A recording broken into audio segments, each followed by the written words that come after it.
Bonsoir mesdames et messieurs, c'est le moment de parler sport sur Canal Algérie avec le troisième numéro de votre émission 52 minutes chrono. Aujourd'hui, on parlera d'une discipline de sport de combat, Youssei Kambidou, qui se déroule à Oran, les championnats du monde avec la participation de nombreux pays, avec l'objectif d'acquérir une expérience et surtout l'objectif de décrocher également le maximum de médailles pour la délégation algérienne. On reviendra sur la 7e journée de Ligue 1 de football, marquée par la confirmation de la JS Kabylie qui est allée s'imposer à Biskra. Puis les foulées d'Alger, un semi-marathon à l'occasion du 1er novembre qui a connu un engouement populaire important et une réussite totale. Et puis une belle page de handball entre équipes nationales, les nouvelles de l'équipe nationale qui se prépare pour le mondial. Et le championnat national qui en est à sa 3e journée. Et pour en parler aujourd'hui, nous avons le plaisir de recevoir un habitué à 52 chronos, le gardien de but de l'équipe du handball club d'El Biar et ex-international également, Abdallah Benmeni, qui nous fait le plaisir d'être parmi nous. Abdallah, bonsoir et bienvenue. Tout le plaisir est pour moi. Bonsoir Mokhtar, bonsoir à tout le monde et merci pour l'invitation. Voilà, c'est votre émission et c'est votre espace pour parler notamment de votre discipline chère, puisque vous la défendez si bien avec notre consultant également, Badardine Belhadjouja. Badardine, bonsoir. Bonsoir Mokhtar, monsieur Benmeni, bonsoir, bienvenue à vous. Et puis heureux de retrouver notre jeune ami Sid Ahmed et nos chers téléspectateurs qui nous suivent chaque lundi. Sid Ahmed, bonsoir. Bonsoir à tous. Moi aussi, je suis ravi de vous retrouver. J'espère passer un bon moment. Voilà, Inch'Allah, on passera un bon moment en compagnie de tous ceux qui font 52 chronos et bien évidemment nos chers amis téléspectateurs. On va commencer déjà par non présenter Abdallah Benmeni, surtout parler de sa riche et longue carrière. Ça fait plus d'une vingtaine d'années qu'il est sur les parquets et il continue à le faire puisqu'il aime cette discipline. Abdallah, c'est toujours un grand plaisir de vous retrouver sur les terrains de handball et dernièrement un super match que vous avez fait face à l'équipe de Ouatlilet. Je pense que c'est toujours bon de faire ce qu'on aime. Alors, jusqu'à maintenant, j'ai encore la capacité et le courage aussi, surtout, de continuer ma discipline préférée, alhamdoulilah. Encore une nouvelle saison avec l'équipe d'El Biar, avec de nouveaux objectifs aussi. Surtout que cette année, le staff m'a fait confiance pour gérer les gardiens de but de l'équipe senior d'El Biar.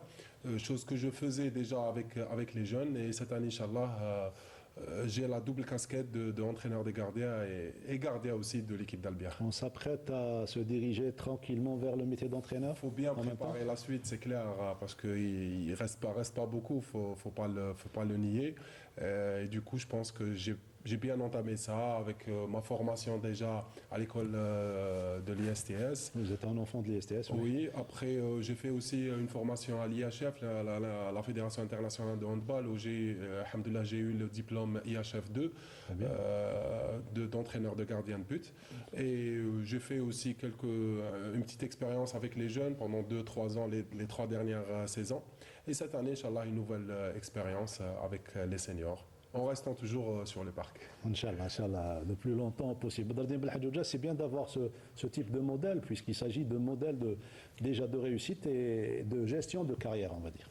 C'est tout simplement magnifique. Quelqu'un qui a fait des études en sport, et il a fait, je crois, spécialité handball au niveau de l'ISTS. D'une part, donc, il a d'un côté la science, mais aussi, il est encore gardien de but aujourd'hui. Il a de l'expérience sur le terrain. C'est ce qu'on veut. On veut marier les deux pour aller dans le bon sens, pour tracer un cheminement. Donc, il a su gérer sa carrière et l'après-carrière. Et ça, c'est magnifique. Je lui souhaite tout le bonheur.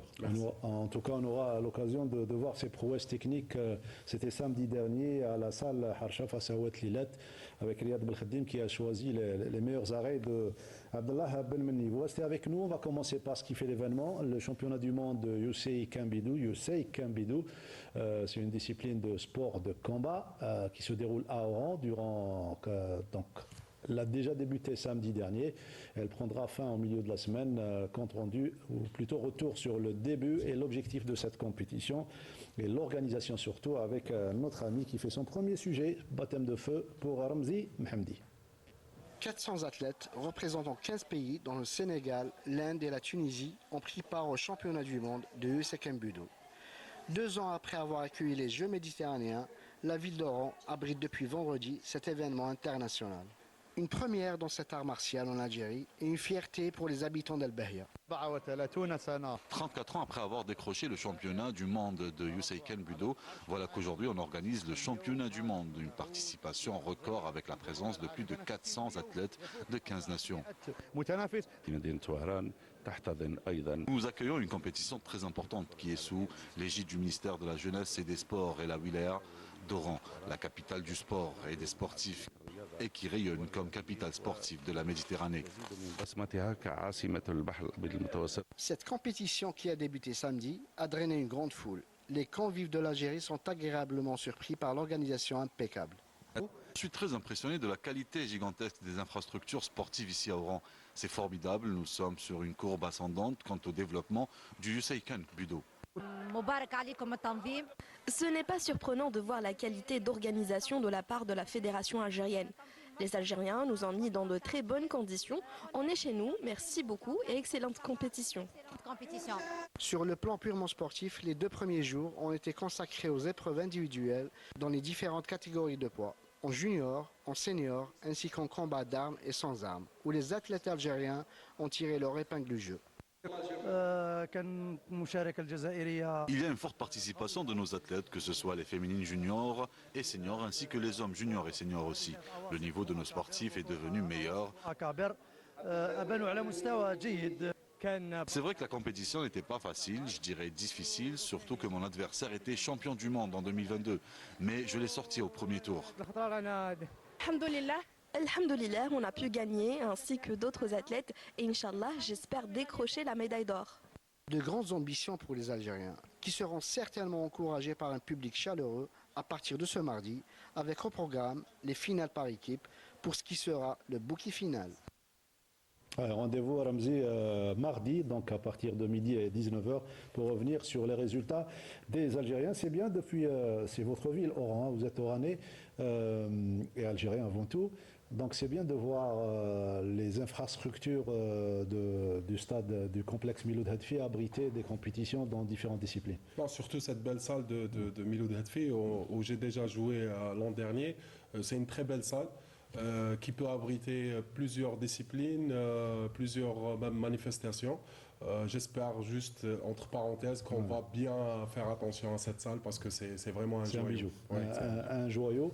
Je croyais que vous allez dire que j'espère que la population oranaise, et ça m'emmène à poser la question à Abdaldin Belhadjouja, c'est bien d'organiser, mais que la population oranaise profite de ces infrastructures et qu'il y ait relance du sport d'une manière générale dans cette région. C'est un complexe extraordinaire qui répond aux normes internationales, pas uniquement la salle, mais aussi la piste d'athlétisme, l'annexe du grand stade, Mouloud Hadfi, etc. Il faudrait que Oran revienne au plus haut niveau dans plusieurs disciplines. Moi, je me rappelle bien, on avait peur quand le quart de l'équipe oranaise qui venait concourir au niveau du 5 juillet en athlétisme, mais c'était des athlètes de très haut niveau, hein, pas uniquement en athlétisme, en handball.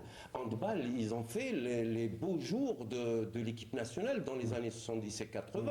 Donc j'espère que la population, comme vous l'avez si bien dit, en profite au maximum, les clubs oranais en profitent au maximum pour utiliser ces salles, non seulement pour la compétition, mais aussi pour les entraînements. Voilà. Et en parlant de plusieurs sports, un petit carton rouge, puisque nous avons vu dernièrement un petit phénomène au niveau du stade d'athlétisme du complexe Miloud Hadfi, là où le Mouldia d'Oran, l'équipe de football, se préparait dans ce stade. Donc ça serait bien de changer de lieu puisque ce stade est destiné à l'athlétisme.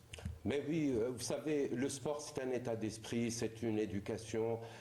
D'abord quand quand un athlète ou un joueur de football, il commence dans les petites catégories, on lui apprend d'abord à respecter chaque athlète d'une autre discipline, hein, d'accord, et respecter les lieux d'entraînement dans une salle en parquet, par exemple, pour les handballeurs. Je n'oserais jamais marcher avec des chaussures, par exemple, civiles. Donc, vous voyez, on a perdu un peu ces valeurs. J'espère qu'on reviendra à ces véritables valeurs éducatives pour une nouvelle génération qui va, je l'espère bien, révolutionner le sport algérien. Voilà, le message est passé. On passe à l'athlétisme avant de reprendre avec notre ami Abdallah Belmni pour parler de handball. L'athlétisme, dernièrement, nous avons célébré donc, le 70e anniversaire donc, du déclenchement de la Révolution, le 1er novembre. Et c'était l'occasion également d'organiser les foulées d'Alger autour de la capitale. Il y a eu une bonne ambiance et un semi-marathon qu'a couvert pour nous Salah Derbel. En 1950, j'avais participé à une course d'Alger Naya, Malgour, et on a fait premier, deuxième, Batenaum, et on courait à pied, pieds nus sur des pavés. واليوم كي جيت مناك شعرت مع عيد الاستقلال c'est autre chose, c'est un autre monde, c'est une vraiment je me sentais libéré du passé. C'est avec émotion que Abdelkader Ben Ghella, 91 ans, se remémore les moments sombres du colonialisme, tout en souhaitant que son courage et son endurance inspirent la nouvelle génération de coureurs.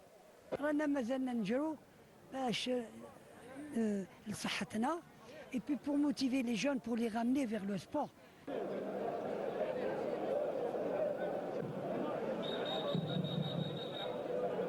Abban Ramdan, Ali Boumenjel, Larbi Ben Mhidi, Limir Abdelkader, Maurice Audin, Didouche Mourad, Amirouche ou encore Hassiba Ben Bouali, Mohamed Belouizdad, Aïssat Idir, pour ne citer que ceux-là. Si pour certains ce ne sont que des noms d'artères et de places publiques de la capitale, pour la plupart il s'agit de figures emblématiques qui ont marqué l'histoire de l'Algérie. Le parcours soigneusement élaboré se voulait un hommage pour les sacrifices de nos valeureux martyrs. Chaque foulée, chaque respiration rappelait le passé glorieux de tout un pays. Une très belle découverte, encore une fois. 1er novembre, donc c'est une fête de tous les Algériens, un très beau parcours, on s'est donné à fond, grâce à nos coachs évidemment. Un semi-marathon au top, on a passé de bons moments. Alors, on est simplement très émus, très émus d'avoir pu courir aujourd'hui, parce que c'est grâce justement à tous nos martyrs qu'on a pu faire cette course librement, avec une grande liberté en Algérie. Japonais, Belges et d'autres coureurs de différentes nationalités ont répondu présents à l'événement. Magnifique, mais première fois, pour moi c'est la première fois de faire le marathon dans la vie, donc c'est très fatigant pour moi, mais après avoir fini le marathon, je suis très content en plus, très sympathique. Pour moi c'est formidable, donc tous les autres ça va, tous les gens ont un bon travail, donc je suis très heureuse et merci beaucoup pour tous les gens. Mais Alger c'est une ville magnifique, donc ça vaut la peine, c'est chouette d'avoir des courses organisées comme ceci pour découvrir la ville, il fait beau, il y avait de l'ambiance. La ville est magnifique, donc c'est gai de découvrir Alger à pied comme ça. Vive l'Algérie, c'est très bien. Une réussite sur tous les plans, avec une forte participation et une organisation irréprochable. Les organisateurs de la Ligue ont bien encadré cet événement avec le dispositif sécuritaire que je salue, et aussi les représentants de la DGS et de la Wilaya et les bénévoles. Et les ligues qui nous ont aidés à encadrer cet événement. C'est un double objectif, c'est un objectif non seulement sportif mais aussi touristique. À savoir, aujourd'hui nous avons plus de 1500 participants, donc ça nous fait plaisir que tout ce beau monde soit avec nous, à nos côtés. Donc c'est une opportunité pour tout le monde et on va la saisir à chaque fois pour quand même élever un petit peu le niveau. Les foulées d'Alger sont une célébration de l'identité nationale et du courage. Un hommage sincère qui a réduit le temps entre les générations pour ne jamais oublier que chaque foulée d'aujourd'hui est empreinte du courage d'hier. المجد والخلود لشهدائنا الأبرار وتحيا الجزائر. 1 2 3 فيفا l'Algérie. Badreddine Belhadjouja, il y a plus de 60 ans, il y avait des actes de barbarie dans ces ruelles même. Et aujourd'hui, avec nos pieds, on est en train d'écraser, d'effacer ces actes de barbarie avec du sport, le sport qui rassemble. Oui, c'est tout simplement magnifique. Pourquoi? Parce que en marge du 70e anniversaire du déclenchement de la Révolution, de la Révolution, on organise une course pédestre et que toute la population d'Algérie et même des étrangers découvrent les rues d'Alger, découvrent la beauté d'Alger, c'est tout simplement extraordinaire. Ça me donne la chair la poule de chair de poule. Absolument. Donc, voyez-vous, c'est très bien.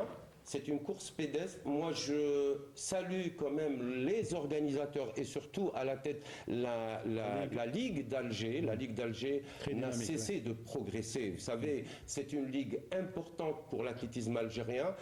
Elle et la Ligue aussi de Béjaïa qui font du très très bon travail, qui ont des officiels vraiment internationaux également. Oui, internationaux. Nous avons des juges qui sont renommés sur la scène internationale et puis qui vont, si vous voulez, organiser des compétitions, si vous voulez, mondiales. Donc c'est en tout honneur pour la Ligue d'Alger. Bravo. Bravo encore une fois pour la Ligue d'Alger, les organisateurs, la direction de la jeunesse et des sports d'Alger également. Et à Sarah Derbal qui s'est rapproché également des athlètes qui ont remporté les premières places, à l'image de Malika Ben Derbal, une vieille routière. On va la découvrir. الحمد لله تحصلت على المرتبة الأولى بكل جدارة واستحقاق. أخذت المبادرة في بداية السباق. السباق كان في المستوى بحضور عداءات الفريق الوطني من بينهم سعاد أيت سالم صاحبة الاختصاص. الحمد لله المسلك كان في المستوى. نشكر المنظمين اللي كانوا في المستوى. نشكر ولاية الجزائر على حسن الضيافة وحسن الاستقبال. يا ربي تحصلت على المرتبة الأولى بكل جدارة واستحقاق. نشكر ولاية الجزائر وولي الولاية اللي راهم قايمين بهذه التظاهرة الرياضية بمناسبة 1 نوفمبر 54 900 ألف اندلاع ثورة. والحمد لله يا ربي فات هذه التظاهرة كما يقول لك فاتت بالتنظيم رائع. On a découvert Alger, c'est un beau parcours. On a passé par tous les monuments, tous les musées d'Alger. C'est vraiment un super parcours. Et on remercie tous les bénévoles, les services de police, protection et tous les bénévoles qui sont mis pour le beau participation et donner de leur temps en fait pour cet événement. Les parcours لاباس به يعني جا في وقت 1 نوفمبر الله يرحم الشهداء هما اللي داروا لنا لالين هذه ما نجوزوش عليها هذه رسمي. وصلت على 5 تاع صباح من تيميمون بعد ما شاركت في طرايل 90 كيلومتر 5 مراحل المرتبة الثانية في كل مراحل. تحية الجزائر. واحد المبادرة جد قيمة في الجزائر العاصمة. أنا على كل حال أول مرة شاركت في هذا الماراثون نصف ماراثوني. أخذت الخبرة من هذا الماراثون. Un plaisir de participer dans ce marathon, ce semi-marathon en Algérie. C'est la première fois pour moi. C'était magnifique. L'organisation, les participants ont été à la hauteur. المرة نجيو لهنا ليكيب تاعنا بيا شاركنا عجبنا الماراثون ان شاء الله يتحسن ديجا جريت ديرني هنايا 2014 و 2015 ما عاودولوش ان شاء الله يعاودوا كل عام ان شاء الله يتحسن الماراثون هذا في ولاية الجزائر العاصمة. نشكر جميع المشاركين العدائين وبارك الله فيكم في هذا اليوم المبارك في هذا اليوم العظيم. المجد والخلود لشهدائنا الأبرار. Très bonne organisation. Je remercie encore les organisateurs, tous les participants qui ont participé à la réussite de l'événement à Guinée. Le rendez-vous, Inch'Allah, vendredi prochain, le semi-marathon de Béjaïa. Voilà, prochain rendez-vous, c'est la ville de Béjaïa qui a, elle également, comme vient de le dire Badreddine Belhadjouja, des traditions en matière d'organisation et de sport d'une manière générale. Un mot d'aviron, sachez que la sélection nationale se trouve depuis ce matin, ce lundi, donc au Caire pour prendre part au championnat d'Afrique du 7 au 11 novembre. La sélection nationale qui comprend 17 rameurs aviron classiques, elle est entraînée par Riyad Garidi et 14 autres participants participants drivés par Kamal Aitrassi dans la spécialité d'aviron. Plage, on quitte les sports individuels pour parler de football cette fois-ci, une fois n'est pas coutume, puisque l'émission de Canal Foot n'a pas eu lieu hier. Donc aujourd'hui, on fait la synthèse, Sid Ahmed Bouraïb, de cette 7e journée avec la confirmation de la JS Kabylie. Exactement, Mortar. Donc il y a eu 2 faits marquants lors de cette journée. Le premier, c'est la défaite du CS Constantine sur le terrain du Mouloudia d'Oran par 1-0. Le CSC qui pouvait, en cas de victoire, prendre seul la première place du classement en général. Et la deuxième victoire consécutive de la JS Kabylie, c'était sur le terrain de l'US Biskra par 1-0. Et grâce à cette victoire, la JSK qui remonte à la première place, conjointement avec le CSC, le MCA l'USMA, avec 12 points. Tous les détails de cette 7e journée dans ce sujet de Fethi Bendali. Lors de cette 7e journée, c'est la JS Kabylie qui a réussi une très bonne opération en s'imposant sur le terrain difficile de l'US Biskra malgré des conditions de jeu difficiles. Et une pelouse en mauvais état, les jaunes et verts ont décroché la victoire avec un but décisif du Sénégalais Babacar Sarr à la 84e minute de jeu. Après cette victoire, la JSK s'installe sur le podium, dissipant les doutes et relançant ainsi ses ambitions pour le titre. Le Mouloudia d'Oran a réalisé un exploit en battant le CS Constantine, l'un des leaders du championnat au stade Milo Daetui d'Oran. Un but précoce, mais non moins splendide de Motalani, du talent, s'il vous plaît. Ce but a suffi pour assurer la victoire des Hamarawa qui ont rapidement pris le contrôle du match. Les joueurs de Constantine, eux, n'ont pas réussi à montrer leur niveau habituel, permettant ainsi aux Mouloudéens de s'imposer avec autorité et perdant 3 points précieux qui pourraient coûter cher à l'arrivée. Après 3 matchs sans victoire, l'USM Khenchela a retrouvé le chemin du succès en battant le Nedjem de Magra, un des clubs en difficulté cette saison. Bien que l'USM Khenchela soit sans entraîneur suite au départ du Tunisien Hatem El Missaoui, l'équipe a réussi à marquer l'unique but de la rencontre inscrit par Boumechala à la 32e minute de jeu. Avec ce second succès de la saison, l'USM Khenchela grimpe à la 6e place avec 9 points, tandis que le Nedjem de Magra reste en bas de tableau à la 14e place avec 6 points. Le Mouloudia d'Al Bayed a partagé les points avec le Parado Athletic Club dans un match qui s'est soldé par un match nul, un but partout. Les visiteurs, dirigés pour la première fois par leur nouvel entraîneur Bilal Zeli, ont rapidement ouvert le score à la 10e minute de jeu grâce à Boulbina. Le Mouloudia d'Al Bayed, lui, a répliqué peu avant la mi-temps avec un penalty transformé par l'ex-pakiste El Moedden. Ce nul permet au Mouloudia de Bayed de grimper à la 10e place avec 7 points, tandis que le Paradou, avec un second match nul consécutif, occupe désormais la 13e place avec 6 points. Lors de cette 7e journée, l'Olympique d'Arbo a concédé sa première défaite à domicile de la saison face à l'autre nouveau promu, l'ES Mostaganem. Avec un score final de 2-1, l'Olympique d'Arbo avait pourtant pris l'avantage en début de match, mais l'ES Mostaganem a su revenir au score avant de prendre l'avantage en seconde période. L'entente de Sétif a remporté une victoire précieuse, un but à 0 face à l'AS Ochlef malgré une équipe encore en phase de rodage. Grâce à ces 3 points, l'entente atteint un total de 11 points et rejoint la lutte pour la première place du championnat. De son côté, l'AS Ochlef poursuit sa série difficile, restant en bas de classement avec seulement 5 points à l'avant-dernière position. Et la prochaine journée s'annonce tout aussi passionnante avec des enjeux importants pour chaque équipe. On rappelle également que cette 7e journée était amputée de 2 rencontres qui ont été reportées, à savoir Chabab Riadi de Belouizdad de JS Saoura et le derby algérois qui doit opposer l'USM Alger au Mouloudia d'Alger.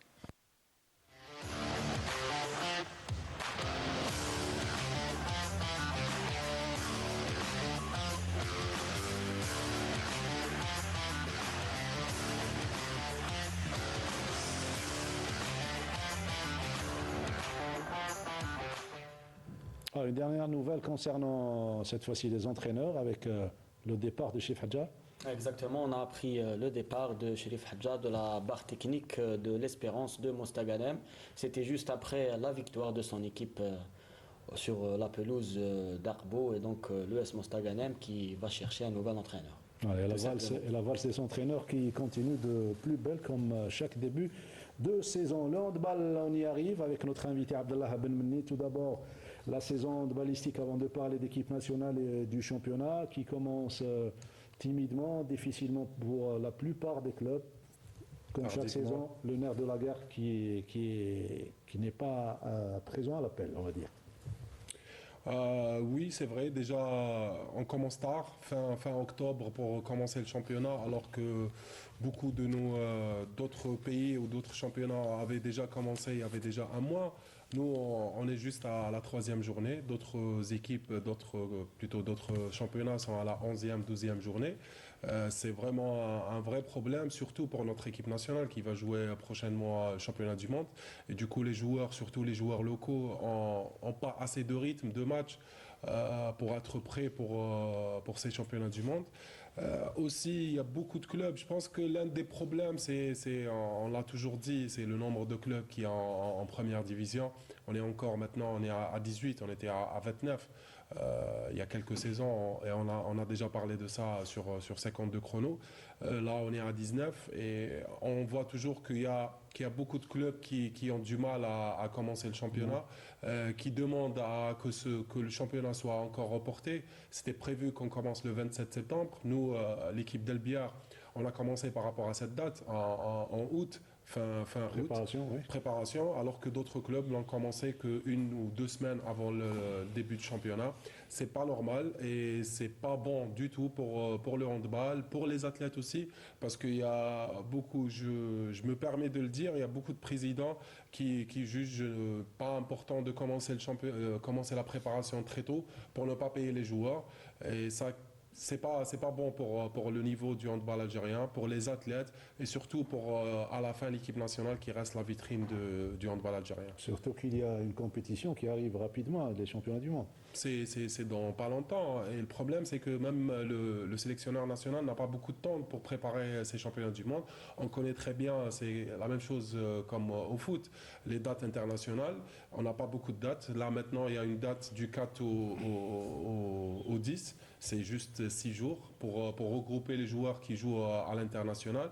Il y aura une autre date en décembre. C'est très peu. Du coup, c'est pourquoi on avait demandé que le championnat soit en moins en début septembre. Comme ça, les joueurs et le sélectionneur aura le temps de voir les performances des joueurs. Les joueurs sélectionnés auront le temps d'avoir plus de matchs. Hélas, on compte encore sur les joueurs qui jouent maintenant à l'international et qui, eux, ont plus de matchs depuis le début de la saison. Déjà, il y a eu l'équipe nationale devait être depuis hier en Pologne. Il y a eu un retard dû à une réservation de billets. Oui, que l'équipe nationale devait partir hier en Pologne. Jusqu'à maintenant, j'ai entendu que ça sera pour demain. On connaît très bien que c'est pas évident, c'est difficile pour partir, surtout en Europe, question de visa, de billets, la billetterie et tout. J'espère qu'ils pourront partir demain parce que je pense que le premier match amical c'est pour le 6 ou le 7 novembre. Les joueurs, je pense qu'ils auront en tout, ils auront 4 matchs là-bas, 3 matchs avec tous les joueurs qui évoluent à l'étranger, et le dernier match sera juste pour les joueurs qui évoluent ici en Algérie. Inch'Allah. Retour sur la préparation, les derniers jours de la préparation avant de se diriger vers la Pologne avec ce reportage signé Walid Farhani, le commentaire est de Sarah Derben.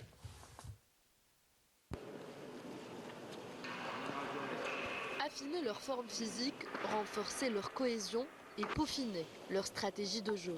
Ce sont là les objectifs de Ferrouk Nihili durant ce stage de préparation prévu en Pologne. On est rentré en stage à Alger avec les locaux. Pour demain, Inch'Allah, on ira en Pologne et on va être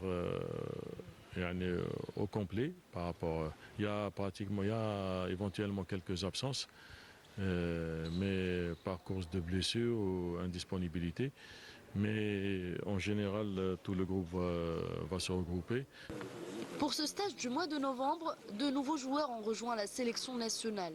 Et au programme, 4 matchs d'évaluation avec de bons sparring partners. Ça va nous permettre de profiter de cette date IHF, de s'entraîner, de travailler et de jouer quelques matchs d'entraînement, quelques matchs avec des équipes polonaises de bon niveau. C'est un bon test pour nous, c'est une occasion pour voir les joueurs de près. Et c'est ça, déjà, il faut pas, dans la dernière ligne droite, il faut qu'on travaille sans cesse en prévision du championnat du monde, Inch'Allah. Conscient de l'enjeu de la compétition à venir, le 7 national poursuit sa préparation avec une grande détermination et une plus grande ambition de représenter fièrement l'Algérie lors du championnat du monde prévu le mois de janvier prochain. Voilà, sachez que les vice-champions d'Afrique, à savoir l'Algérie, les joueurs algériens sont versés dans le groupe B dont les matchs se joueront à Herning au Danemark. Le 7 algérien évoluera aux côtés du Danemark champion du monde en titre, l'Italie et la Tunisie. De gros morceaux pour la sélection nationale, Bedardien. Bah, écoutez, moi je suis un peu déçu. Pourquoi tout simplement, ce n'est pas sérieux. Préparer une équipe nationale pour un championnat du monde de telle sorte, ce n'est pas sérieux. Les athlètes ou les joueurs de handball n'ont pas des compétitions dans les jambes, d'une part. D'autre part, il y a des clubs qui n'ont pas fait leur préparation physique et sachez que la préparation physique, elle a des fragments, une préparation physique générale, une préparation physique spécifique et une préparation physique spéciale. Les gens se leurrent. On dirait que cette préparation, quand j'entends notre ami gardien de but dire que certains présidents ne veulent pas commencer tôt au détriment de cette préparation, ça va engendrer quoi? Un niveau faible, des blessures, etc. On ne peut pas ramener des joueurs qui n'ont pas fait une bonne préparation et aller au championnat du monde ou aller faire des compétitions ou des matchs amicaux contre des équipes de haut niveau. Là, je ne comprends rien. Tout simplement, c'est le marasme, c'est les clubs qui n'ont pas de finances, et ce n'est pas uniquement pour le handball. Ouais, je dis ça même pour les autres disciplines, le basketball, le volleyball, sans parler de football qui ont la grande partie du lien des ressources financières, les autres sports, les autres pauvres sports, entre guillemets, pauvres sports, mais qui ont donné beaucoup de satisfaction, comme le handball, beaucoup de satisfaction pour l'Algérie, aujourd'hui, ils n'ont même pas le temps de se préparer. Ça, c'est vraiment alarmant et ça dénote quoi? Ça dénote qu'il faudrait réorganiser tout cela, réorganiser les fédérations, réorganiser les clubs, ne pas tolérer à des gens gérer sans connaître le domaine. Ouais. Donc voilà, vous savez, finalement. Tout est lié finalement. Tout est lié, bien sûr. Il n'y a pas uniquement les finances. Tout à l'heure, je l'ai compris, notre ami invité, je l'ai compris. Il y a aussi une question d'organisation, Mortal. Il y a une question d'organisation. Comment se fait-il aujourd'hui? L'organigramme de toutes les fédérations se ressemble. Or, le niveau n'est pas pareil. On a des DTN, on a des DEN, on a des... Non. Je pense que dans le secteur du sport, j'ai l'impression qu'une opération chasse l'autre dans notre pays.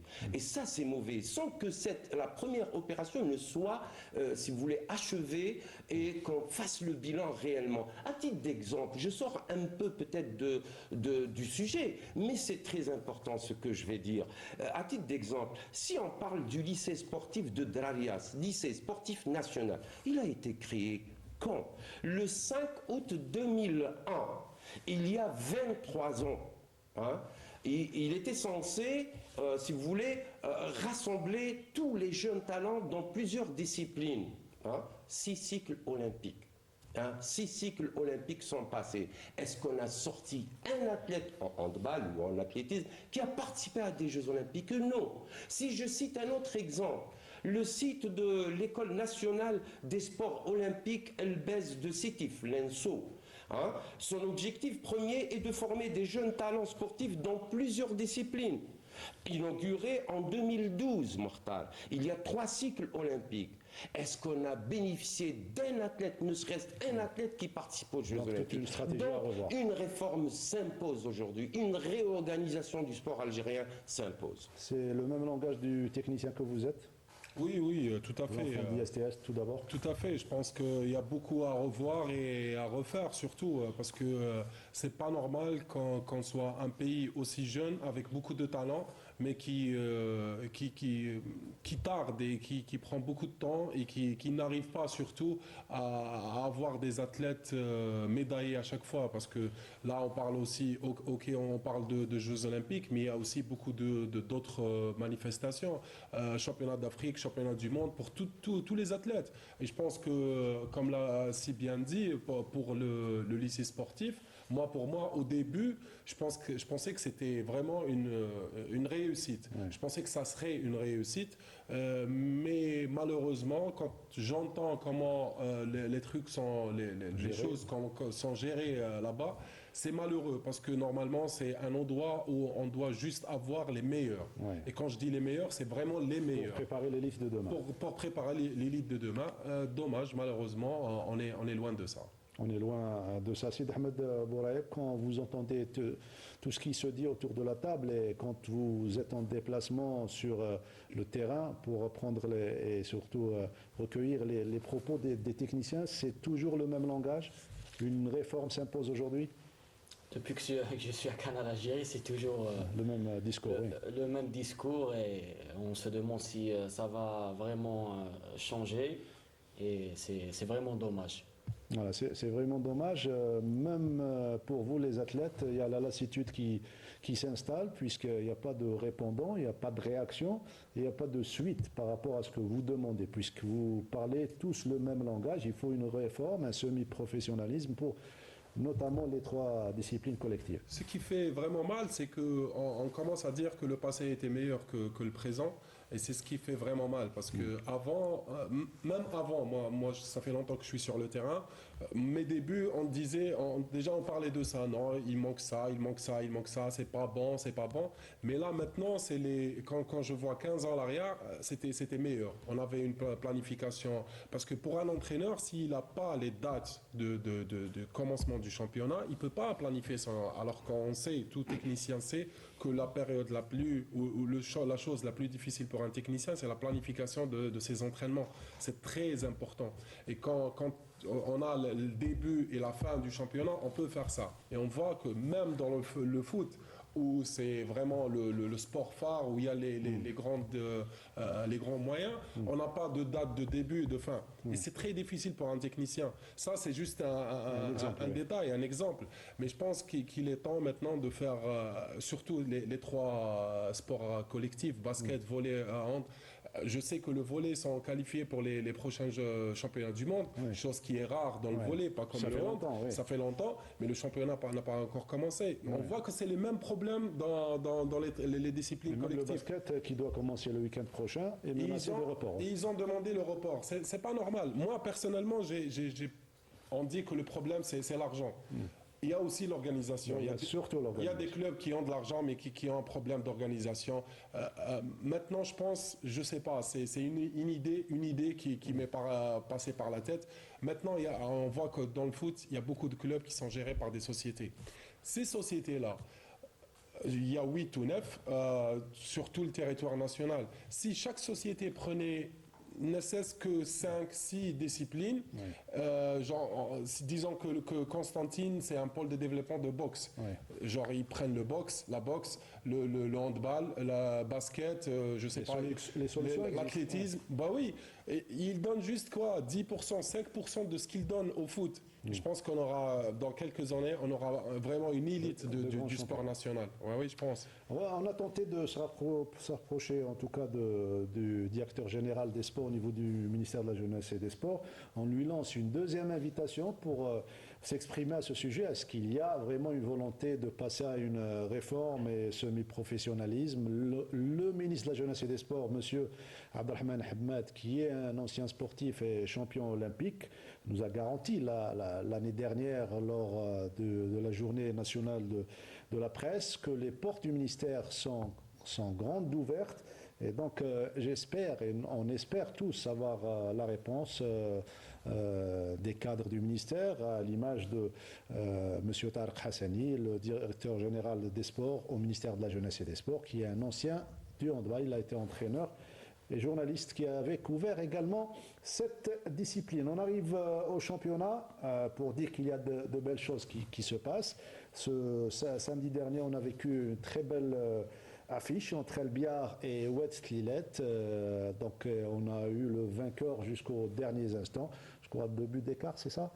Voilà, donc victoire d'El Biar et l'homme du match c'était Abdallah Benmeni qui est avec nous sur le plateau. Riyad Belkhadim a suivi le match, a commenté le match et revient avec ce compte rendu.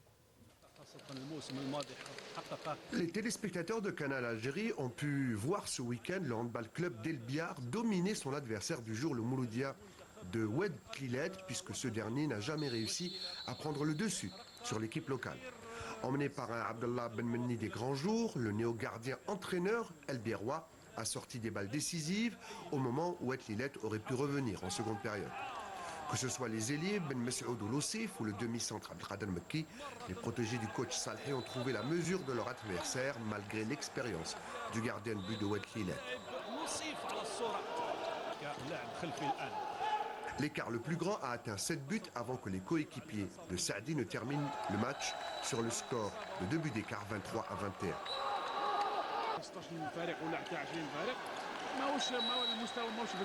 Après le match, le handball club d'El Biar reste à la seconde place au classement en compagnie de Skikda qui a vu son match à Ouergla reporté, alors que Oued Tlilet reste scotché à la 4e place avec 2 points.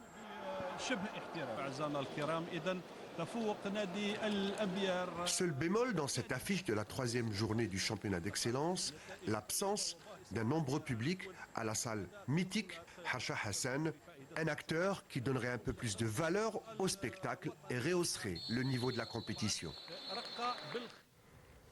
Salle Harsha qui s'est faite belle pour la circonstance, c'est bien de retrouver de renouer avec les retransmissions de matchs à la télé. Non, vraiment, je tiens à remercier la télévision nationale.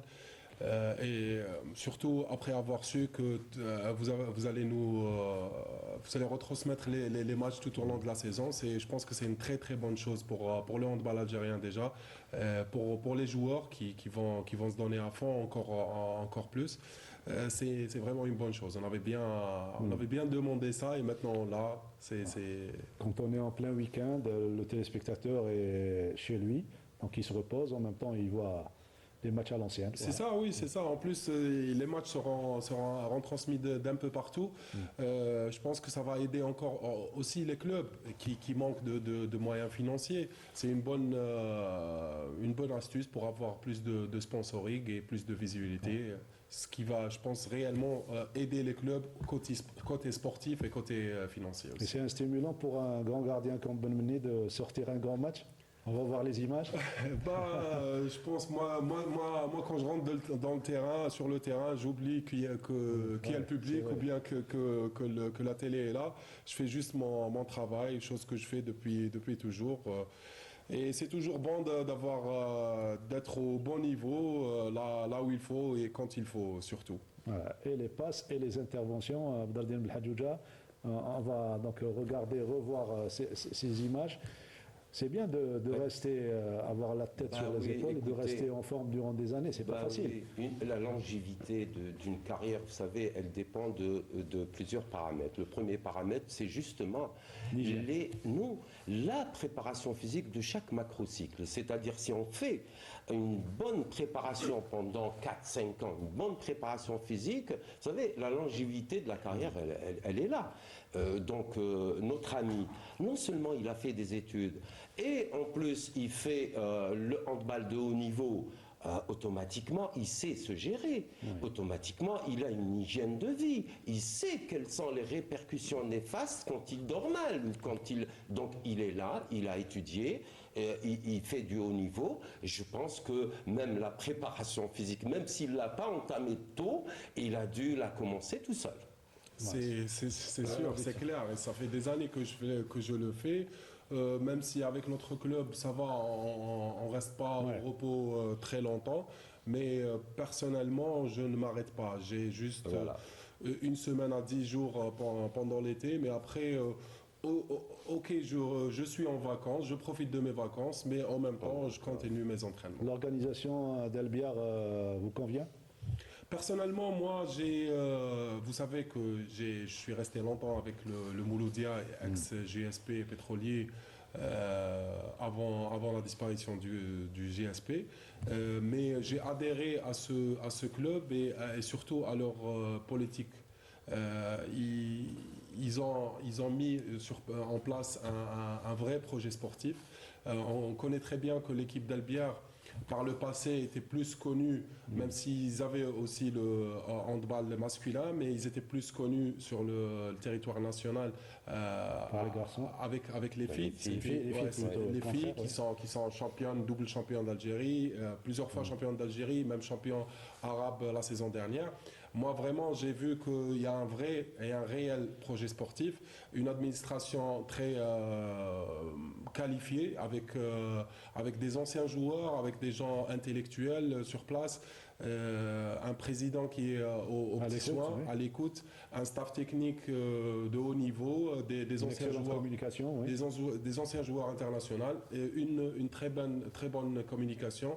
On voit que la cellule de communication fait un travail extraordinaire. La preuve, les sociétés qui ont pu venir aider le club.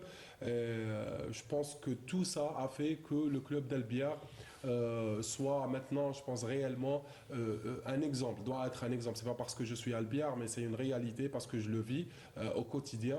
Doit être un exemple pour les autres. En matière de professionnalisme. En matière de professionnalisme, parce que beaucoup vont dire, avant, on disait que ouais, le GSP avait une société. Maintenant, l'équipe d'Albiar n'a pas une société. Elle a une cellule de communication, elle a une cellule de sportive, de recrutement. Genre, il y a vraiment une vraie administration et un vrai travail qui se fait dans le fond, qui a fait que l'équipe d'Albiar maintenant, elle est là. On a pu même la saison dernière jouer une Coupe d'Afrique des clubs vainqueurs de coupe. C'était une première pour Albiar, où on a fait vraiment une belle prestation. Et je pense que ça va être, Inch'Allah, ça va continuer comme ça jusqu'au jour. Le début d'une grande aventure. Les résultats de cette troisième journée, pardon. Et on se retrouve juste après pour parler de basket.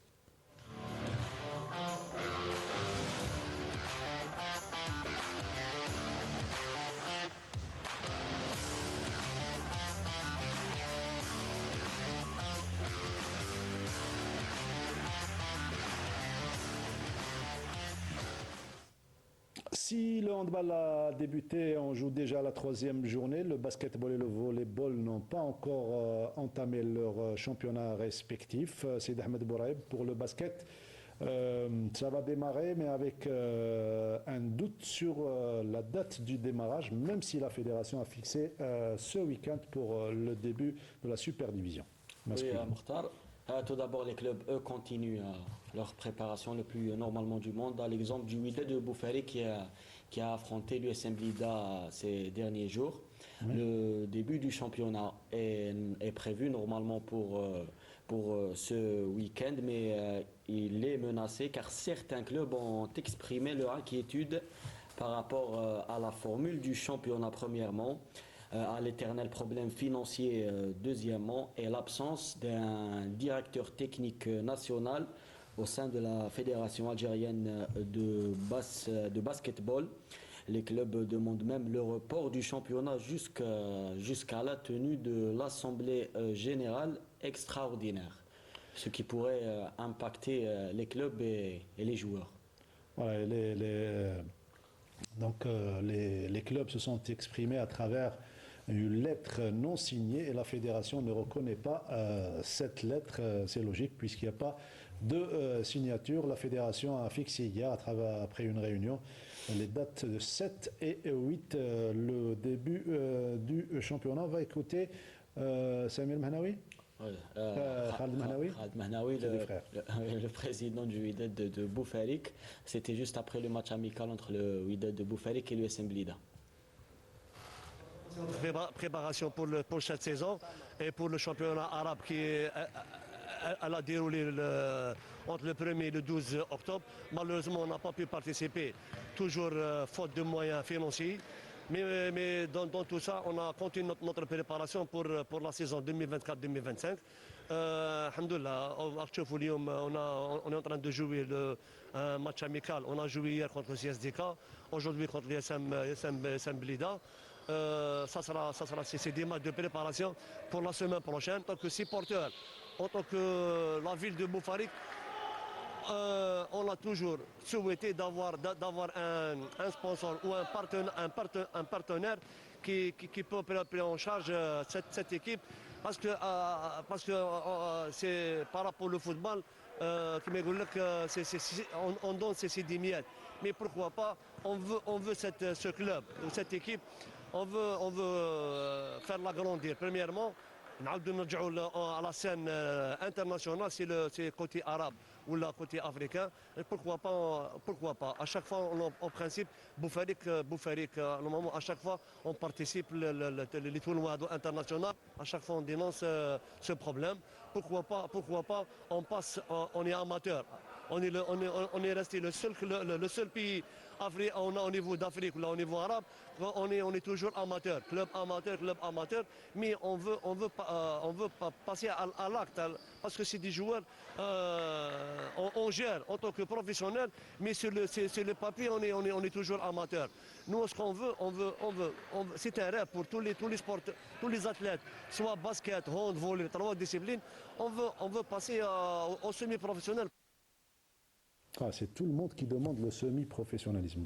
Eh ben oui, il faut passer au semi-professionnalisme. Vous savez, on est dans le semi-professionnalisme caché, sur le plan réglementaire. Il vaut mieux passer et que les choses soient claires. Mais avant ça, il faut mûrement réfléchir à une réforme. Et avant la réforme, des séminaires sur le plan, des séminaires pour chaque fédération, parce que c'est spécifique à chaque fédération.